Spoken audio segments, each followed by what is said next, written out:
Vocês conseguem me enxergar aí atrás? É?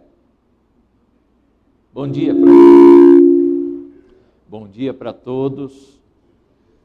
Que a graça do Senhor, nosso Deus, e a graça do Senhor Jesus Cristo repousem sobre todos nós que estamos aqui juntos para estudar a Santa Palavra de Deus, para compartilhar um pouco daquilo que o Senhor tem revelado na sua palavra. E eu espero que Deus fortaleça a igreja. Na verdade, conversando com o reverendo Paulo Gerson, o trabalho com o qual eu tenho contato vem desde 1982. Então, eu namoro esta igreja desde 1982. Lembro dos primeiros irmãos com quem eu me relacionei. Alguns de vocês aqui eram criancinhas quando tudo começou aqui. Mas dou graças a Deus porque o presbiterianismo na cidade supera os 46 anos e nós temos certamente o evangelho pregado aqui sob o olhar presbiteriano já faz muito tempo. E nós estamos felizes porque em Indaiatuba tem abrigado o trabalho presbiteriano, não só aqui, nesta localidade, mas também ele tem se espalhado pela cidade e isso faz toda a diferença. Nós precisamos entender que como presbiterianos, como aqueles que têm uma cosmovisão reformada, nós precisamos estar presentes na cidade e nós precisamos, sem dúvida, desenvolver cada vez mais a forma de pensar, especialmente diante dos desafios que a nossa sociedade está apresentando hoje. Deus nos quer como colunas da fé evangélica. Deus nos quer como testemunhas da graça no meio desta geração que está cada vez mais evidenciando a sua perdição. Nós precisamos que Deus use de misericórdia para conosco e aquilo que nós cremos a respeito da aliança que Ele fez, não apenas com Abraão, mas fez com todo crente, de ser o Deus da sua vida, o Deus da sua casa e o Deus no decurso das gerações, seja levado em consideração outra vez. Toda vez que a gente está entregando uma criança para ser batizada aqui, nós estamos evocando os termos da aliança e crendo que Deus, daqui 40 anos, 50 anos, se Jesus Cristo não voltar, terá os seus, que vieram do nosso sangue, que vieram da nossa casa, por conta do testemunho que nós demos e por conta do fato especialmente de que Deus chamou cada um. Meus irmãos, hoje nós vamos recordar algumas coisas das Escrituras que devem fazer parte do nosso cotidiano, que devem fazer parte da nossa forma de pensar, da nossa forma de enxergar. Eu fico pensando naquele tempo dos apóstolos. Eles eram a carta viva de Cristo para aquele tempo. Mas eles se foram, eles partiram, e hoje o testemunho deles está aqui. Então é baseados no testemunho dos apóstolos que nós vivemos e desenvolvemos. Eu queria começar dizendo que este mês é um mês em que nós celebramos a Reforma Protestante. E no decorrer do desenvolvimento da Reforma Protestante, os teólogos reformados especialmente foram solidificando, foram desenvolvendo, isso aqui anda, hein? Que bom. Não é? Eu não posso encostar aqui que eu chego lá na escada. Vocês me veem aí bem? Então a ideia é que no decurso do desenvolvimento teológico do movimento da Reforma, estes itens que estão aí na tela são itens que foram sendo solidificados. Por exemplo, quando a gente pensa nesta frase, somente a Escritura, com isso a gente quer dizer o seguinte: a igreja, no decorrer da sua história, foi desenvolvendo dogmas, foi desenvolvendo doutrinas, foi fazendo ampliações ao texto bíblico, de maneira que, no tempo dos primeiros reformadores, nós tínhamos a Bíblia respeitada, mas também uma tradição respeitada. Essa tradição vinha dos concílios, vinha das resoluções conciliares. Então, por exemplo, por que a gente hoje vê pessoas afirmando que Maria é uma mediadora entre Deus e os homens? Porque foi sendo criada esta tradição no seio da igreja. Então, os reformadores disseram: nós não vamos aceitar essa tradição, nós vamos aceitar somente a Escritura.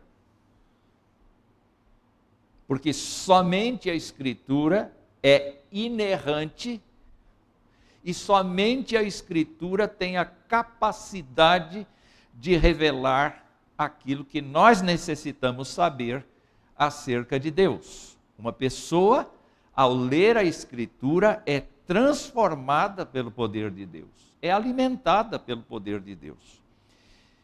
É claro que determinadas situações que foram resolvidas nos concílios, nós adotamos também. Por exemplo, na Bíblia não está escrita nenhuma vez a palavra trindade.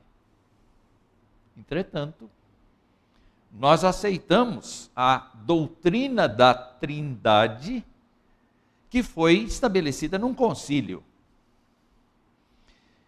Então, aquilo que desvirtua a Escritura, nós não podemos aceitar, mas aquilo que comprova a Escritura, nós podemos aceitar. Quando nós falamos das duas naturezas de Jesus, isso foi decidido em concílio, porque as heresias estavam crescendo aqui e ali. Então nós aceitamos que Jesus Cristo é divino, um ser, apenas um ser com uma natureza divina e uma natureza humana. Isso foi debatido em concílio e nós assimilamos isto. Então, tudo aquilo que comprova a Escritura, nós acabamos aceitando. Aquilo que desvirtua a Escritura e acrescenta coisas à Escritura, nós reprovamos. Então, somente a Escritura. Somente Cristo, porque a igreja, no decorrer da sua história, se entendeu como intermediária. Então, para eu ser salvo, eu preciso praticar os sacramentos da igreja. Eu preciso ser batizado, crismado, casar, eu preciso praticar a Eucaristia, eu preciso essas coisas para ser aprovado pela igreja. E nós, a exemplo do apóstolo Paulo, não aceitamos isso de jeito nenhum. Não existe mediador entre os homens e Deus a não ser Jesus Cristo. Somente Ele. Depois nós vimos que as pessoas dizem assim: se eu fizer caridade, eu estou perdoado. Mas a Escritura afirma com toda clareza que ninguém é justificado diante de Deus por obras da lei, somente pela graça.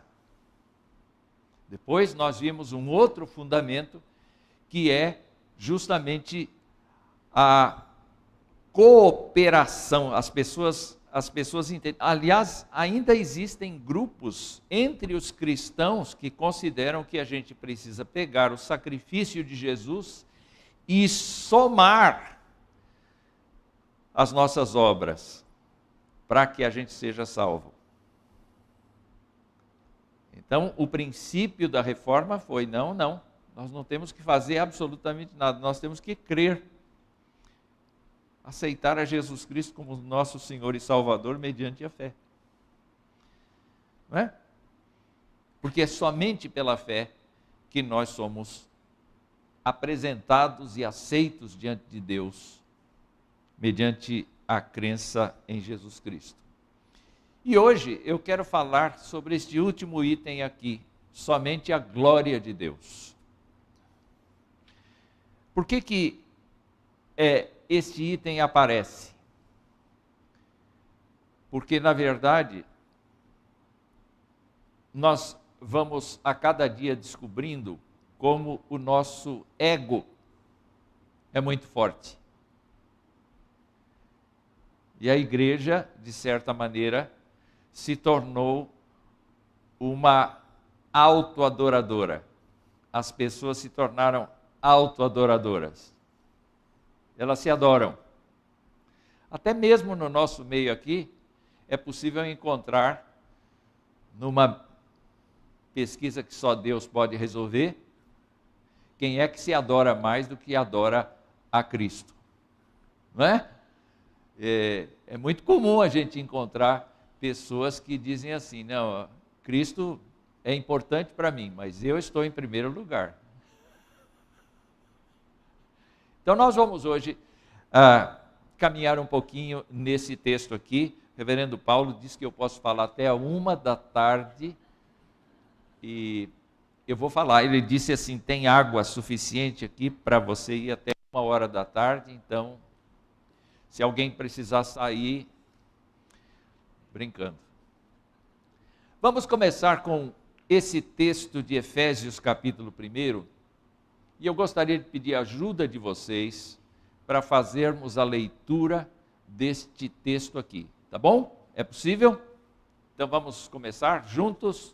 Bendito o Deus e Pai de nosso Senhor Jesus Cristo, que nos tem abençoado com toda a sorte de bênção espiritual nas regiões celestiais em Cristo, assim como nos escolheu nele, antes da fundação do mundo, para sermos santos e irrepreensíveis perante ele, e em amor nos predestinou para ele, para a adoção de filhos, por meio de Jesus Cristo, segundo o beneplácito de sua vontade, para louvor da glória de sua graça, que ele nos concedeu gratuitamente no amado. Vamos situar um pouco esse texto. Esse texto é do apóstolo Paulo, e ele conversa com a igreja que ele fundou, e ele conversa com uma igreja na qual ele esteve muito tempo. Então, numa das suas viagens missionárias, o apóstolo Paulo ficou muito tempo ali, e ele teve a oportunidade de aprofundar doutrinariamente, não apenas dizer: olha, Jesus Cristo pode salvar a sua vida, mas ele teve a oportunidade de doutrinar os crentes, de ensinar os crentes a profundidade da graça de Deus. Este daqui é o início de um hino, é como se fosse um hino, é um conteúdo de revelação, é um conteúdo de boa notícia que vem do seio de Deus para o coração do apóstolo, e o apóstolo, inspirado pelo Espírito Santo, vai revelar para nós o que acontece nos bastidores da graça. O que acontece no coração de Deus? Ele conta. Deus está contando para nós o que Ele pensa, o que Ele fez, o que Ele faz. E quando nós olhamos para este texto, aí nós vamos compreender o que significa ser igreja. Porque nós estamos acostumados com uma organização, certo? Esta igreja é uma organização. Ela foi organizada há 46 anos. Mas ela não pode ser simplesmente encerrada numa organização, porque existem pessoas que foram salvas por Jesus Cristo antes dela. Por exemplo, quem é que foi salvo há mais de 46 anos aqui? Aleluia! Isso é milagre. Quem é que veio de outra cidade e já era crente e se agregou aqui na igreja?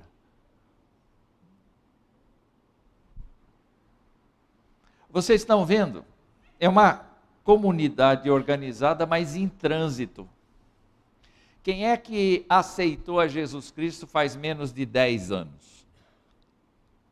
Ali. Tomara que tivesse uma pessoa aqui que aceitou a Jesus Cristo ontem. Porque é isso que a gente precisa. Conversão todos os dias. Todos os dias a gente precisa de conversão. Mas, queridos irmãos, a igreja, a Assembleia dos Santos, o povo de Deus, não é um projeto de 46 anos.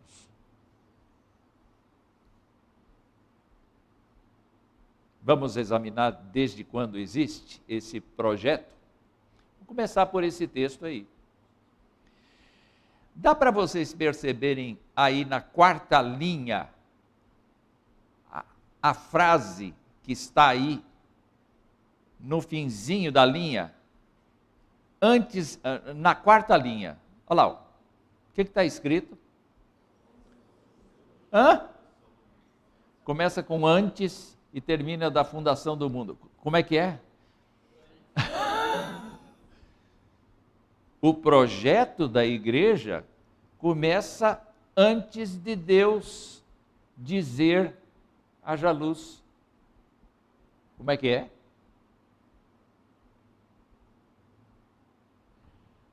Antes de Deus fundar o mundo, Ele fundou a igreja. Na mente dele, no coração dele. Isso não é heresia, não, pastor? Não, não é. E vocês prestem atenção. Criar o mundo, criar todas as coisas, é muito importante para Deus. Mas criar o seu povo é mais importante do que criar todas as coisas. Porque Paulo revela que Deus, antes mesmo de dar autorização para que tudo viesse à luz, Ele olhou para cada geração de seres humanos e dentre esses seres humanos, Ele disse, esse vai ser minha igreja. E Ele não tinha nenhuma ficha técnica a nosso respeito.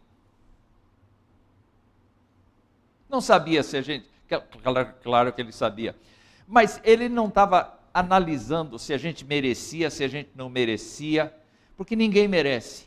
Depois da queda, ninguém merece.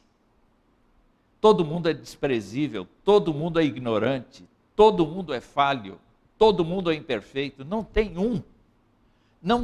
uma pessoa nesse planeta que tenha vivido em qualquer geração dos humanos que fosse capaz de buscar a Deus. O único que teve esta possibilidade inicial foi Adão. E perdeu. Depois, o Senhor teve que se introduzir no mundo como um de nós, justamente para que a obra de Deus fosse realizada. E esta ordem está prevista desde quando mesmo? Antes da fundação do mundo. Então, ao fazer parte deste povo aqui, você pode se lembrar que você não está num projeto particular do presbitério, da igreja local ou de quem quer que seja. Você está dentro de um projeto divino e você leva a marca do Senhor. Fantástico. Quando a gente então pensa em Paulo, ele diz assim: bendito Deus e Pai de nosso Senhor Jesus Cristo. Por que é que Paulo diz que Deus é bendito? Por que é que Paulo diz que Deus deve ser exaltado? Por que é que Paulo diz que Deus deve ser louvado continuamente? Porque eu devo priorizar na minha vida a glória de Deus.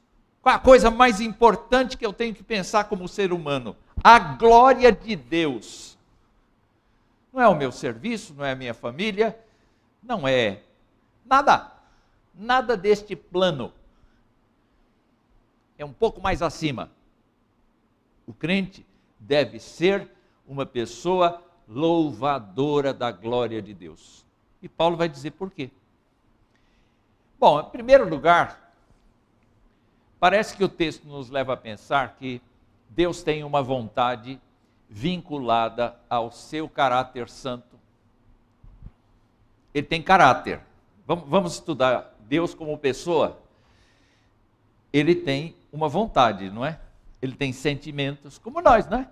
Como nós. Nós temos sentimentos, nós temos emoções, nós temos desígnios, nós temos deliberações, nós temos resoluções.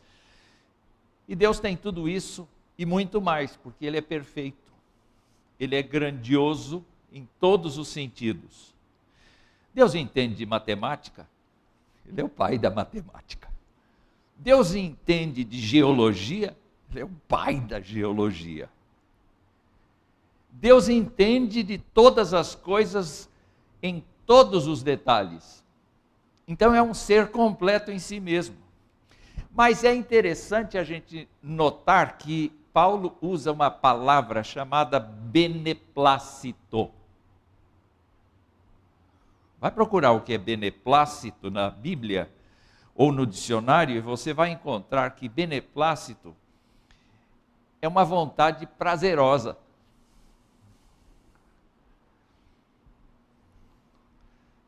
Para uma pessoa que gosta de cozinhar,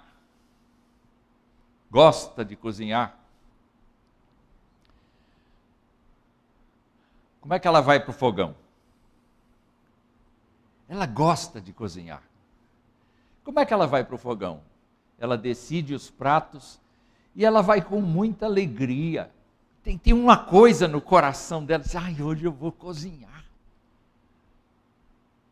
Não é? Agora, uma pesquisa rápida, quem ama passar roupa? Viu? Ninguém gosta. Essa é uma enquete que eu faço. O universo não gosta de passar roupa. O que nós descobrimos é que Deus tem uma vontade que é vinculada ao seu caráter santo, à sua razão, aos seus propósitos eternos, mas Ele tem essa vontade vinculada à santidade, à glória, à majestade, o conhecimento dele, sob todos os sentidos. Entretanto, Ele faz isso com muita alegria. O Senhor é alegre. Paulo está dizendo que o Senhor é alegre. Não é um ser sisudo. Especialmente quando Ele trata com o amor da sua vida, que é o seu filho e a sua igreja. Deus ama a igreja. É muito interessante a gente pensar em Deus como aquele que está pronto para favorecer, abençoar, cuidar, se relacionar de uma maneira assim encantadora com crentes. Então, beneplácito traz os atributos de satisfação, de aprovação e de alegria em ser bondoso. Deus gosta de ser bondoso. Uma vez num encontro de homens, eu dividi o grupo em pequenos grupos e eu disse: defina Deus. E eles foram discutir. Agora apresentem as suas conclusões. E, queridos irmãos, 2 grupos disseram: Deus é amor. 2 grupos. 6 grupos disseram: Deus é justo.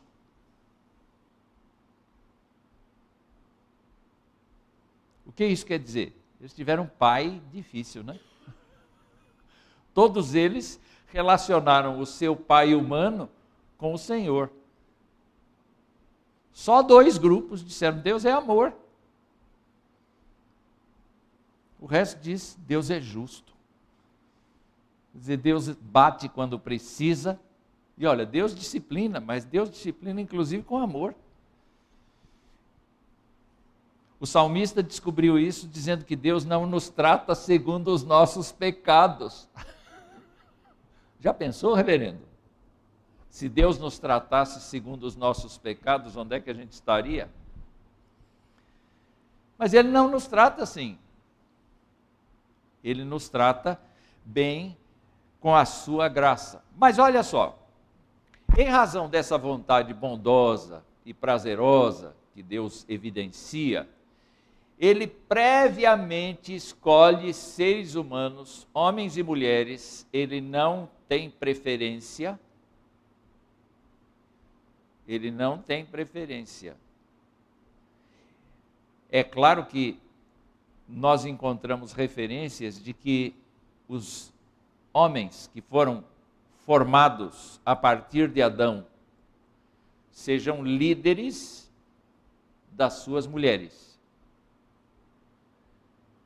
Isso não significa machismo, mas significa que Deus não faz diferença entre homem e mulher, porque Ele criou os 2 à sua imagem e semelhança. É só na questão de função. É só na questão de função que nós temos que fazer essa diferença. E nós encontramos então aqui uma frase que tem trazido muita dificuldade para as pessoas. Porque Paulo afirma que Deus escolhe previamente, antes da fundação do mundo, seres humanos em Cristo para serem o quê? Santos. O que isso significa exatamente? Significa que estas pessoas terão a oportunidade de serem, pela eficácia divina, separados da sua condição de pecadores por natureza, por estado. Como é que vive a humanidade? A humanidade vive no estado de pecado.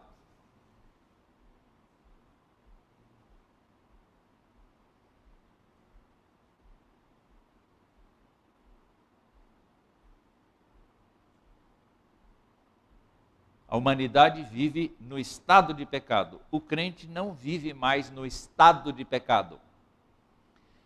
Ele foi previamente, sem que houvesse ficha dele, ele foi puxado por essa vontade prazerosa de Deus para pertencer a Deus, e por isso ele foi sacado deste estado de pecado para viver no estado da graça.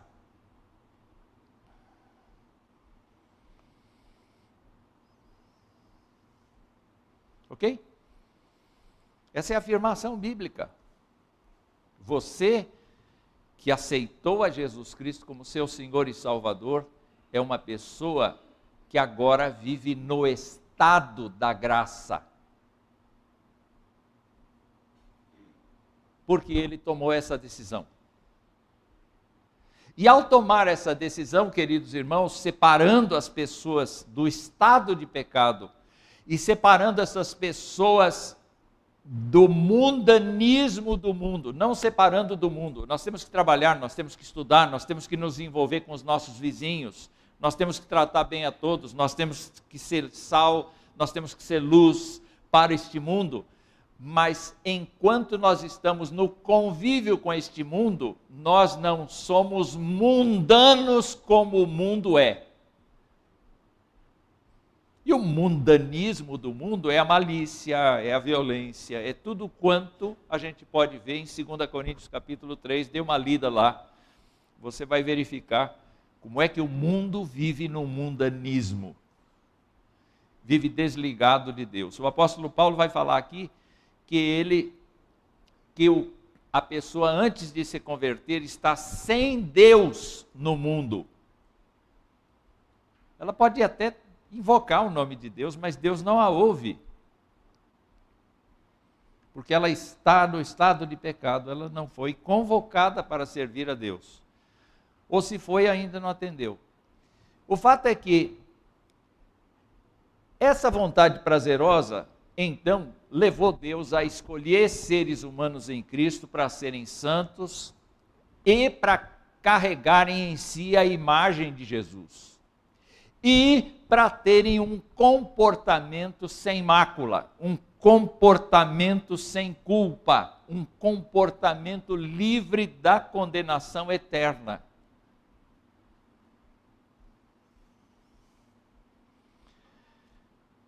Então, o que é ser da igreja? O que é ser da igreja? Segundo o projeto divino, ser da igreja é ser uma pessoa que entregou a sua vida para Deus. Você entregou a sua vida para Deus? É Ele que governa em todas as áreas.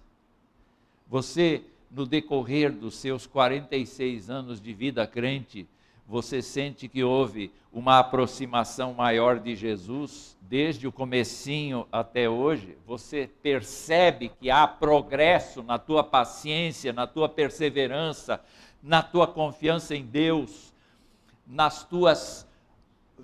tua vida de oração, na tua vida de conhecimento da palavra? Ou você é como criança que continua insegura? Porque se você continua inseguro, será que Deus existe mesmo? Será que eu vou para o céu mesmo? Você ainda não tem Jesus como seu Senhor e Salvador. Você só frequenta uma igreja organizada. Você não é crente ainda. Porque o crente não tem mais dúvida.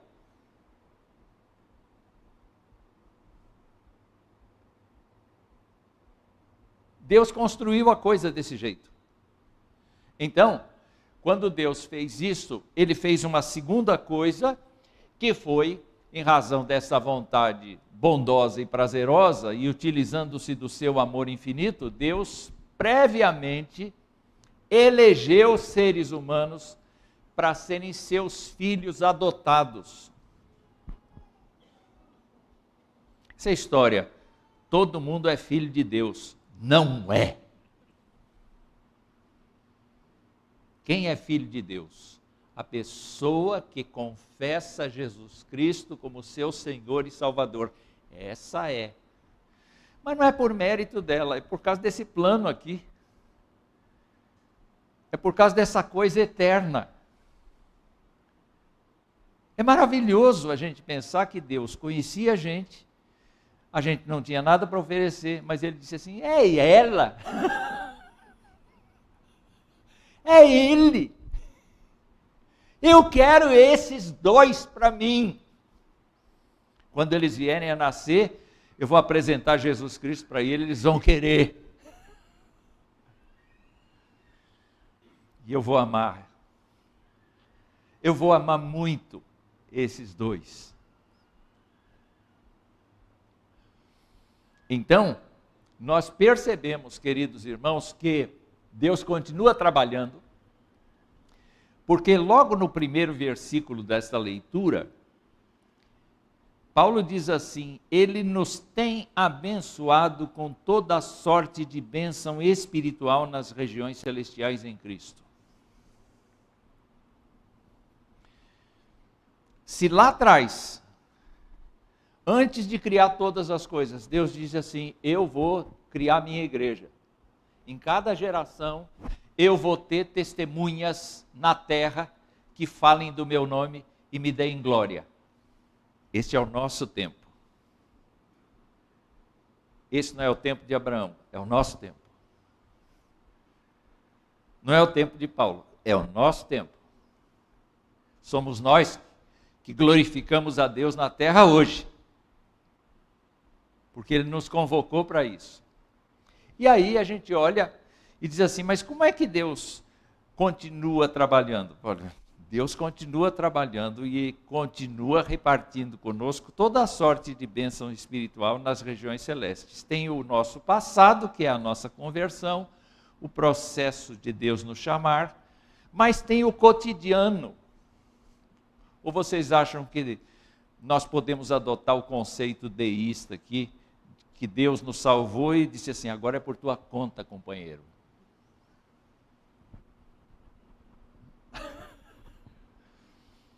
Não é por nossa conta.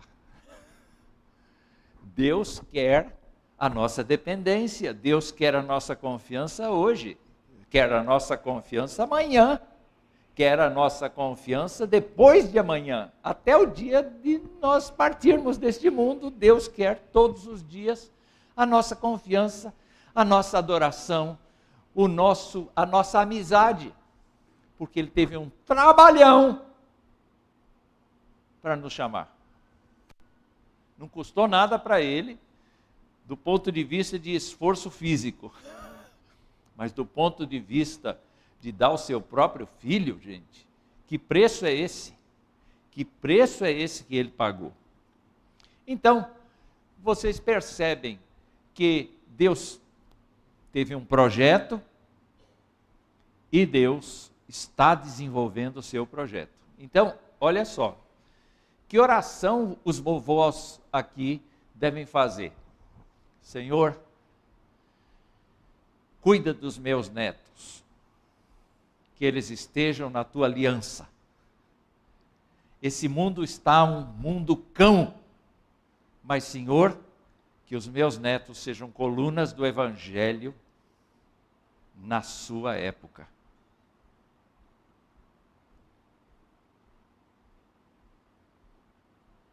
E os filhos deles, na sua época.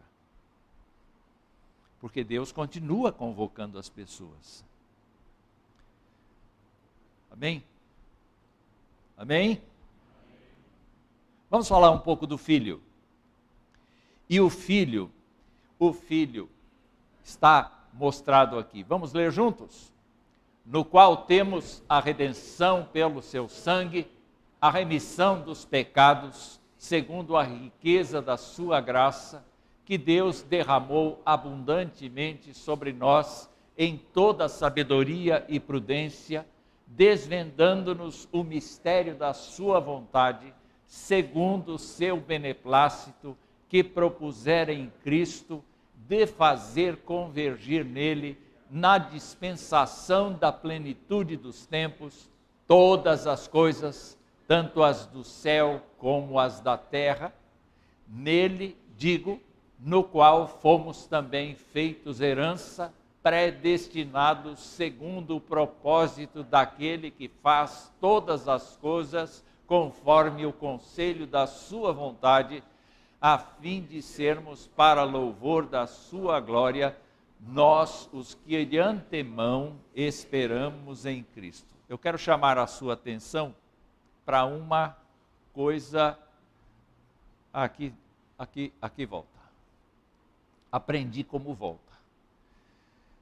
Olha o finalzinho deste parágrafo aqui, verso 6, dá para ler?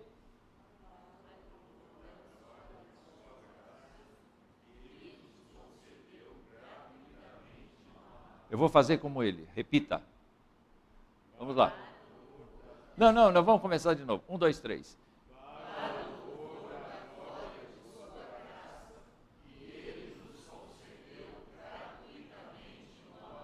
Pois é, por que que Deus planejou tudo antes? Por que que Deus foi trazendo as pessoas antes para louvor da glória da sua graça? Então, pessoas foram encomendadas por Ele para que possam glorificar o seu nome na terra. Agora sim, vamos para lá, para Jesus Cristo, a parte de Jesus Cristo, verso 12, dá para ler de novo? A fim de ser...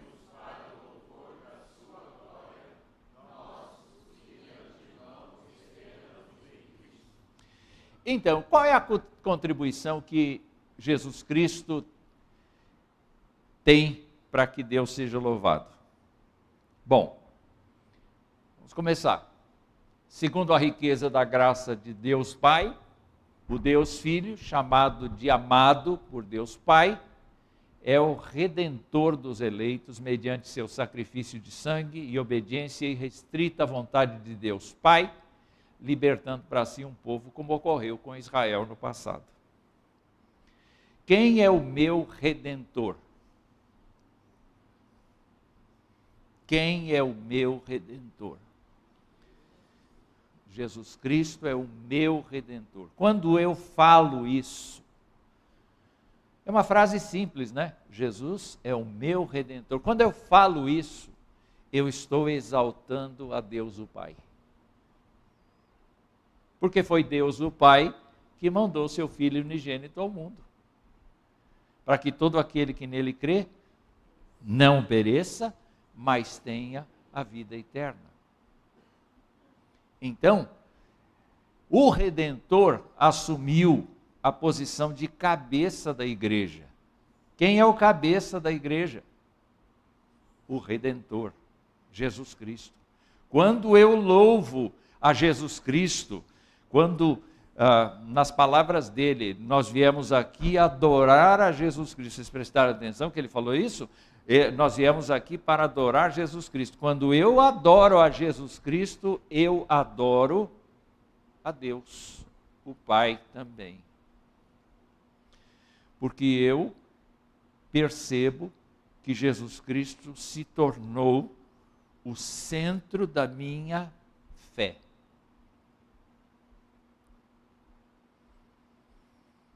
Então não tem que ter confusão. Se eu adorar a Jesus Cristo, eu estou adorando Deus o Pai, eu estou adorando Deus o Espírito. Se eu estou me dirigindo a Deus o Pai, em nome de Jesus, eu estou adorando o Deus Pai, eu estou adorando o Deus Filho, eu estou adorando o Deus Espírito. Quando nós olhamos para isto, nós vemos que o Filho é o amado do Pai e é colocado numa posição absurdamente importante. Quando você lê o capítulo 5 de Apocalipse, você vê que João estava diante de anjos, de criaturas celestes, de uma porção de pessoas importantes do nível dos céus, e nem lá entre eles se achava alguém que fosse digno de abrir o livro. E João diz assim, eu chorei muito, porque não havia ninguém. Aí o ancião que estava do meu lado me disse assim, calma, calma, calma, calma. Fica tranquilo, o Cordeiro vai abrir. Vocês podem imaginar a importância que o Cordeiro tem? Sabe esses juízes do Supremo Tribunal Federal? Eles são importantes, né? Sabe o presidente da República? É importante, né? Vai tudo cair de joelho. Vai tudo cair de joelho e vai dizer, ele é o Cristo. Ele é o Cristo. Nós não cremos nele, nós vamos para o inferno, mas ele é o Cristo. Eles vão se render diante da autoridade de Jesus Cristo. A autoridade de Jesus Cristo é muito grande. Ele é tido como o nosso Redentor, mas também ele é tido, segundo a riqueza da graça do Deus Pai, o Deus Filho, amado de Deus, é o remidor dos pecados dos eleitos, o Cordeiro de Deus que tira o pecado do mundo, o comprador dos escravos do pecado. Você sabia que você tem dono?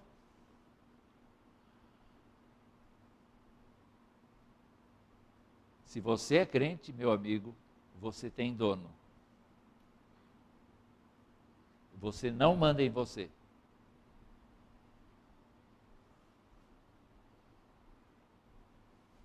Ninguém aqui manda em si.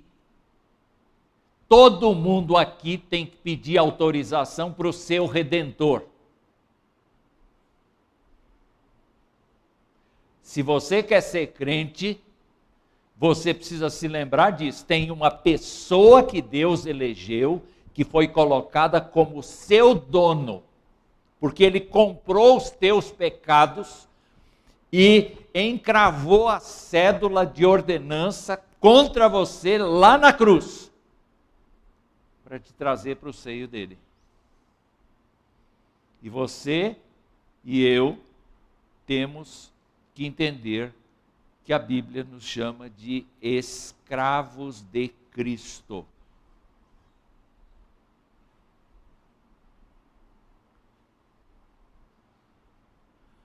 Parabéns, escravo.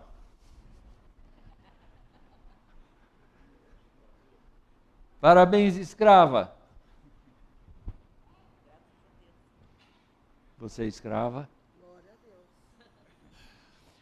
Toda vez que eu digo assim, sabe, eu não preciso lutar, eu não preciso quebrar minha cara, eu não preciso ficar resolvendo nada. Eu tenho um Senhor que faz isso por mim e eu tenho que confiar a minha vida para Ele, porque Ele me comprou.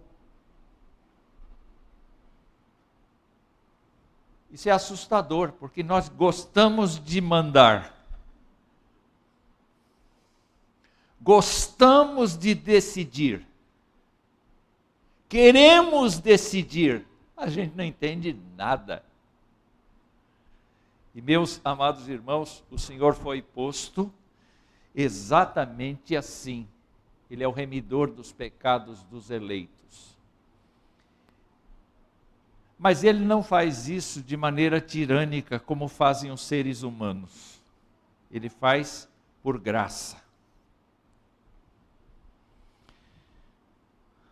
Nenhum de nós merece nada, porque nós somos tendenciosos para pecar, nós temos uma natureza carregada, maliciosa, impura, que convive com a natureza de Jesus que foi implantada dentro de nós.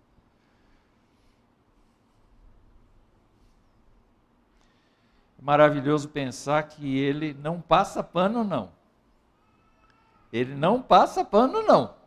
Ele faz justiça, mas Ele nos trata com graça, com favor. Você não merece nada não, mas eu vou te ajudar.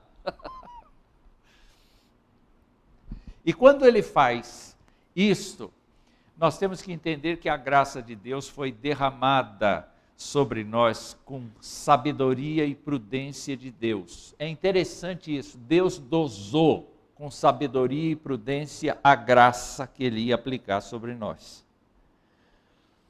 Não é uma graça burra. Ah, Ele é meu, então Ele vai ter tudo o que quiser. Não. Eu acho interessante uma palavra do apóstolo Paulo. Vocês acham que o apóstolo Paulo era bem crente? Acham que ele era bem crente? Ele era bem crente?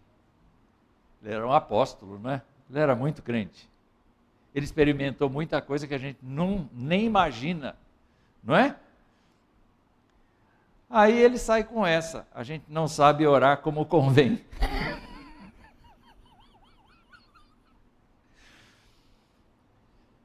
Com todos os seus trocentos anos de ministério, já pregou muitas vezes a Escritura, não sabe orar como convém. não sei orar como convém. Mas o Espírito nos ajuda.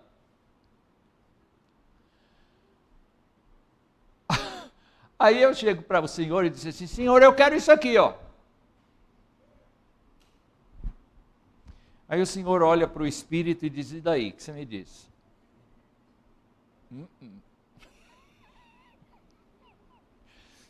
Isso não vai fazer bem para ele, não.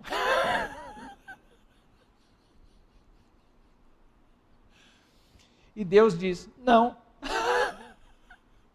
Mas Senhor, eu quero tanto, eu busco tanto. O próprio Paulo chegou e disse assim: Senhor, é o seguinte, sabe aquele encontro com o Senhor no caminho de Damasco? Eu fiquei com um problema de visão, está ruim.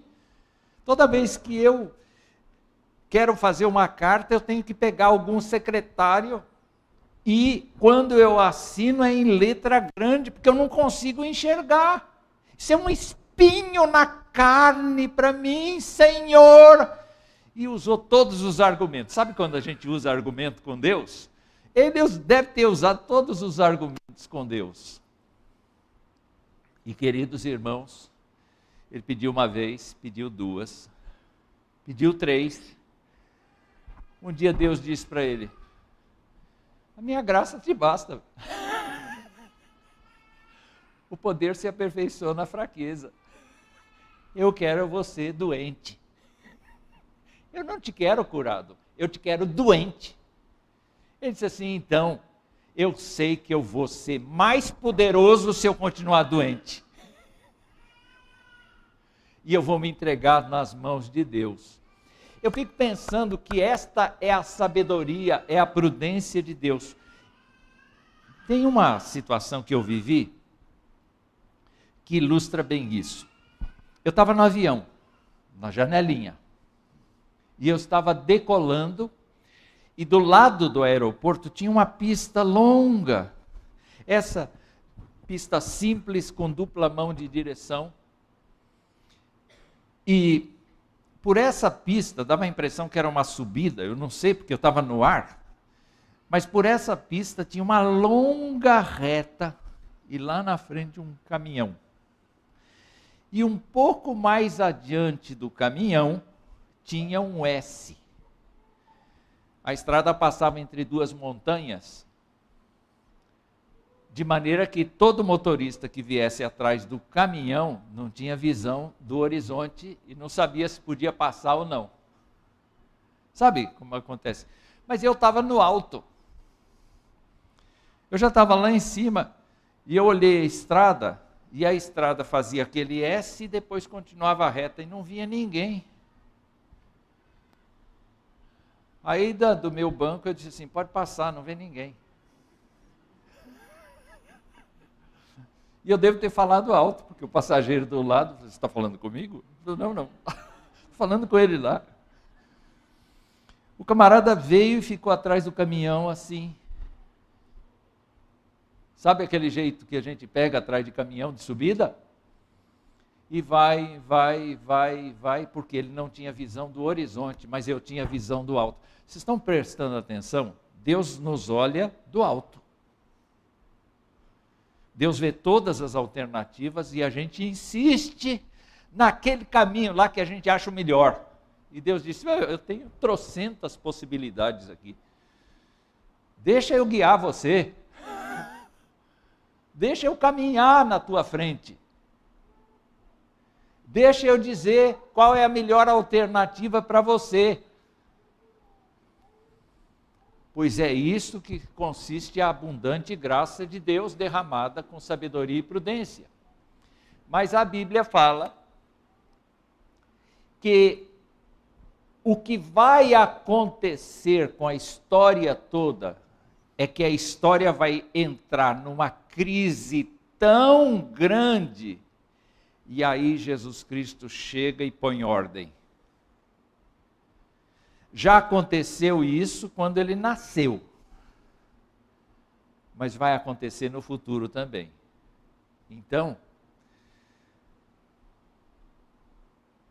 o Senhor Jesus disse mais de uma vez: não se assuste, não entre em pânico. Olhe para mim. É necessário que estas coisas aconteçam. Você fica fiel, você fica comigo. O salmista compreendeu isso muitas vezes quando disse: Tu és o meu escudo, Tu és a minha rocha, Tu és o lugar onde eu me escondo. Você dar glória a Deus nesse tempo tão confuso é se manter fiel à graça de Deus, não se apartar da graça de Deus, não permitir que subam dúvidas ao seu coração a respeito do poder de Deus, de intervir.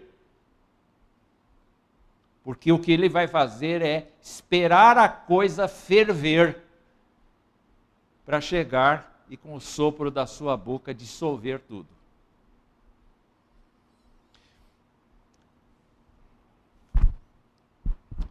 De vez em quando eu cozinho ovos, porque esse é o prato que eu sei fazer.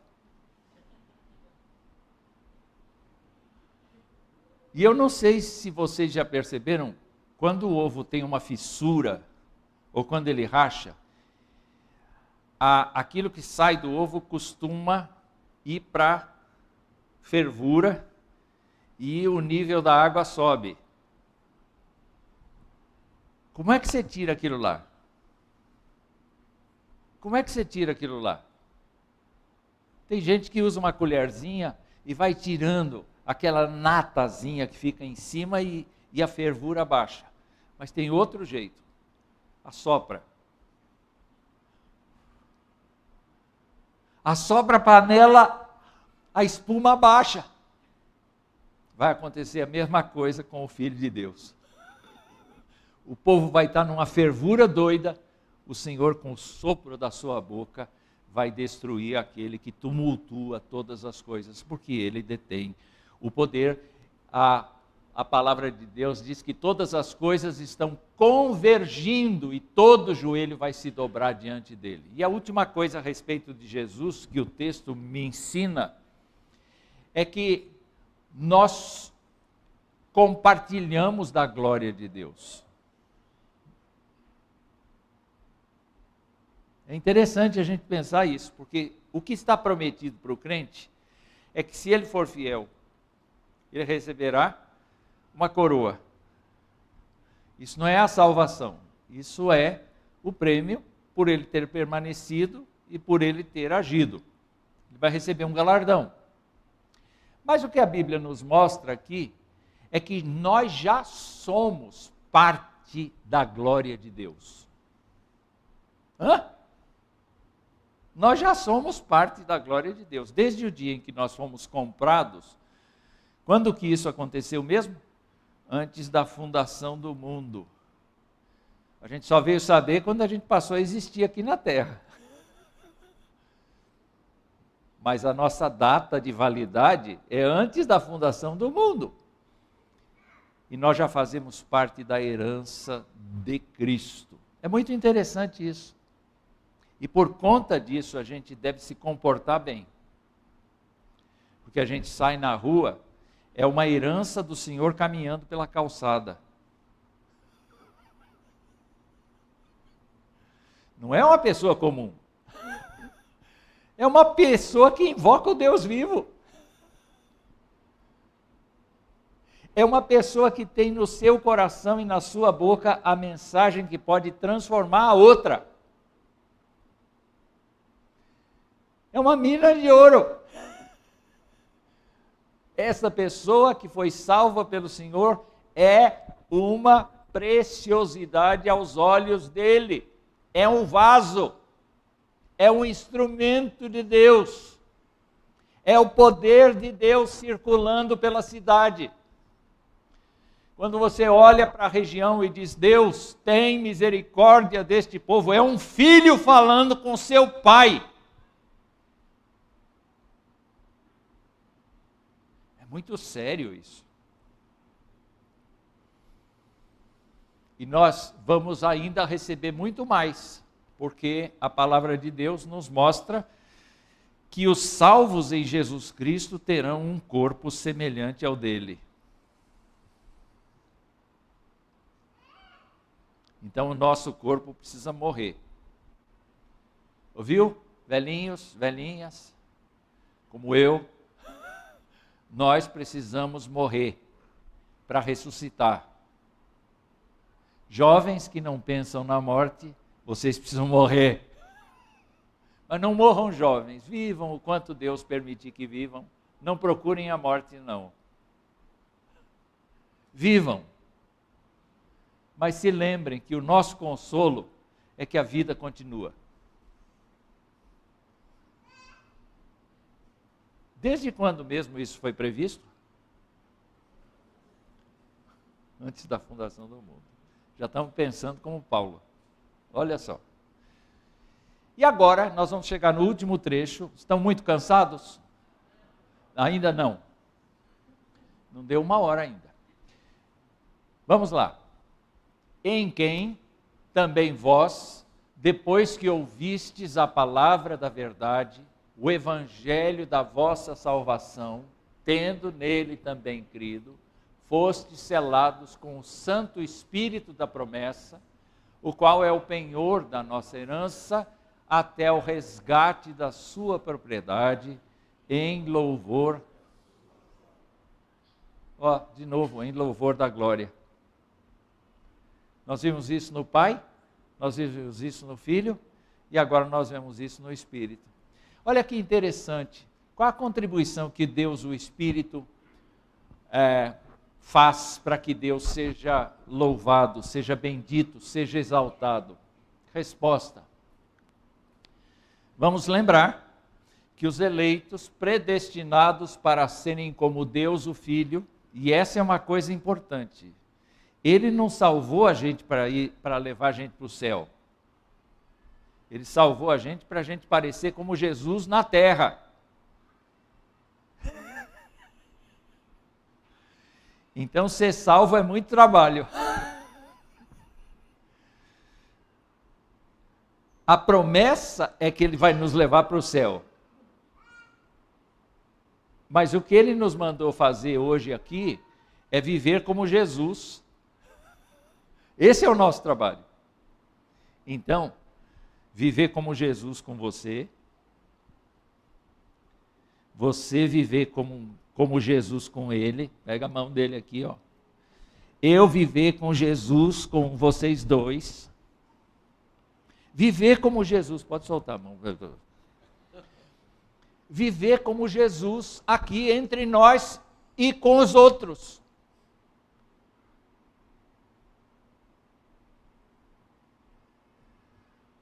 Esse é o papel da igreja.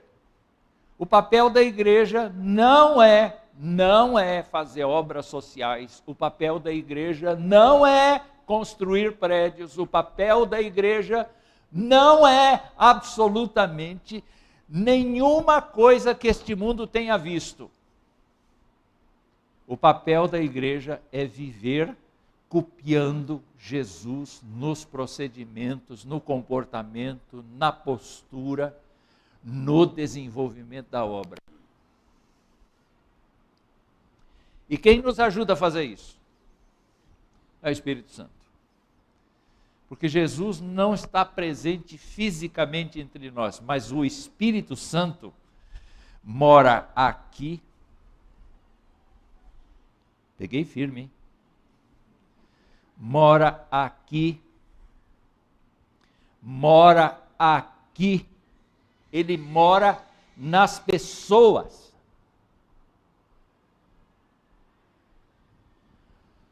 Tem um velho cântico que diz assim: Cristo vive em mim, Cristo vive em mim. Você lembra disso? Oh, que maravilha é que Cristo viva em mim.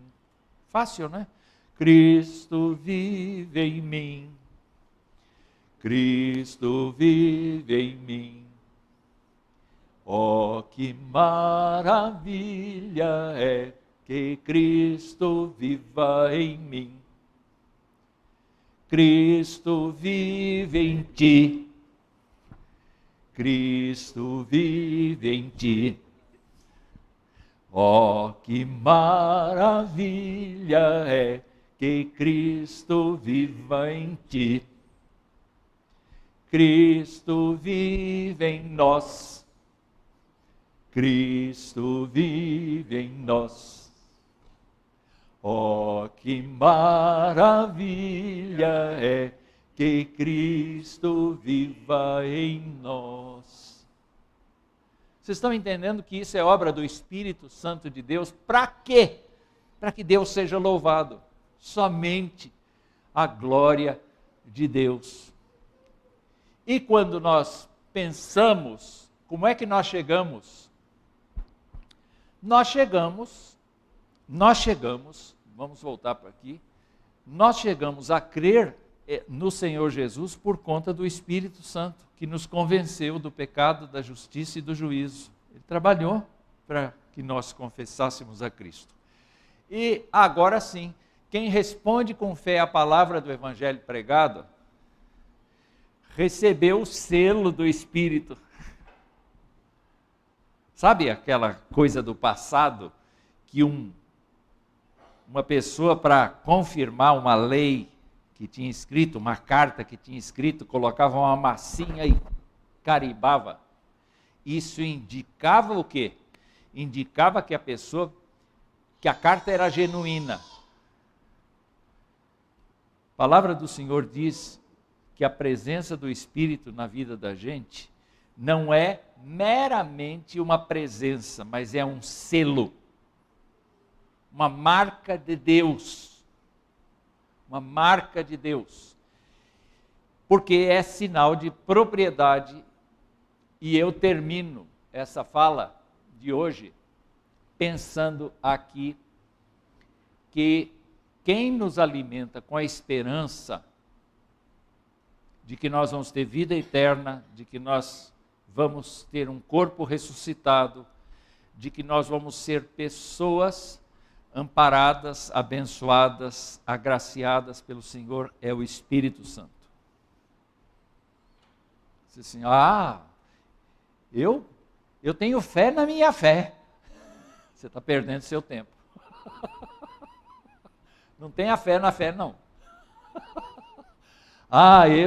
Eu creio mesmo, eu tenho fé na minha fé. Não tenha, não. Tenha fé em Jesus. E o Espírito Santo vai todos os dias nos dando convicção, certeza de que nós estamos militando na graça de Deus. O apóstolo Paulo, aí mesmo em Efésios, no capítulo 3, ele faz uma doxologia. E eu queria terminar esta conversa minha aqui, eu espero que ela tenha sido edificante, abençoadora, para vocês se lembrarem de como é que é ser igreja. É para glorificar a Deus. A gente existe para isso. Não é? A gente pode se organizar, mas a gente tem que se tratar glorificando a Deus. Vamos terminar lendo essa passagem aqui. Todos nós, por favor. Ora, àquele que é poderoso para fazer infinitamente mais do que tudo quanto pedimos ou pensamos, conforme o seu poder que opera em nós, a ele seja a glória na igreja e em Cristo Jesus, para todas as gerações, para todos sempre. Por que essa igreja existe? Essa igreja existe para a glória de Deus. Não existe para satisfazer A ou B. Não existe para ter uma pessoa aqui que mande nas outras. Não existe para que haja aqui um grupo que queira que o templo seja pintado de preto e o outro que seja pintado de amarelo. Não existe para isso. A igreja não existe para isso. A igreja existe para a glória de Deus. Os pastores aqui existem para a glória de Deus. Os presbíteros existem aqui para a glória de Deus. Os diáconos existem para a glória de Deus. As sociedades internas existem para a glória de Deus. A comunidade existe para a glória de Deus. E essa glória de Deus foi programada desde antes da fundação do mundo. E nós fomos encontrados no decorrer da nossa vida para fazer parte do projeto de Deus. O Senhor nos redime, o Senhor nos perdoa, o Senhor nos traz para a graça do Pai. O Senhor sela o nosso coração com o seu Espírito. O Senhor fortalece a nossa convicção. O Senhor trata do nosso caminho nesta vida. O Senhor faz de nós seus luzeiros na terra. E nós não podemos esquecer disto. Nós somos povo do Senhor. Quando você pergunta, mas Israel não é o povo do Senhor? Nós somos o Israel do Senhor. Não, mas não são os israelenses? Não. São todos aqueles, inclusive os israelenses, que confessam a Jesus Cristo como Senhor e Salvador e fazem parte da igreja de Cristo.